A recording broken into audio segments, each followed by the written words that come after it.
For the last 20 years or so, I've been a fitness instructor, martial art instructor, teacher, in many different endeavors. And especially on the physical side, one thing that I've seen really over the last 20 years, and it's continually getting worse, is really our posture, and especially the tightness in our hip. And it kind of makes sense that if we have tight hips, because we're sitting down in school as we go through elementary and middle and high school, college, we're sitting down for however many hours per day. And then all of a sudden we go into the workforce and we're driving to work, so sitting in the seated position. And then we're at work and we're sitting down at a computer. And then we get home and we sit down on the couch. So all of a sudden what happens is the front of our hip, the anterior side of our hip flexors get so tight and so small because we're always in this position that starts to drive our hip forward, which then because of that, there's a lot of compensation that's going to happen downstream through the lower leg and upstream in our posture and shoulders. So one of the things that we want to do is learn how to address our hips. And coming to class is great, but especially if you really want to make some great change, I would encourage doing some of these recovery stretches a couple times a week. And the neat thing is we can put this into our daily life. So at the end of the day, when we're watching TV with our family, we can make it a family activity or just do it by yourself.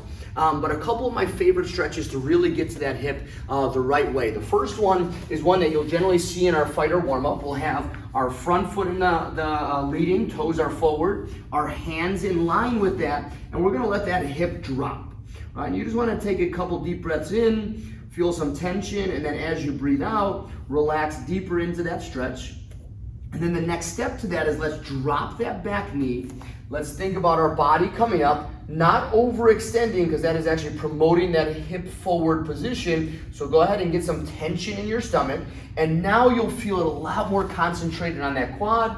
Drive that hip forward, hold it here for about 10 seconds, back it up, and then drive it forward, and do that 2 or 3 times with each leg. And then maybe the most difficult one to do, but we can definitely do it from time to time, is called a couch stretch, courtesy of Kelly Starrett with Mobility WOD and the Ready State. And what the couch stretch is you're gonna take your leg, slide it up towards the wall, so your toes are pointed forward, shin is vertical, and then if it's possible, you're gonna put one foot out in front. And this one is a stretch that you'll want to definitely work up to with the other stretches I gave you. Get solid base, and the first one that we can do is just keeping your hands on the ground, tighten your glutes, and press that hip forward.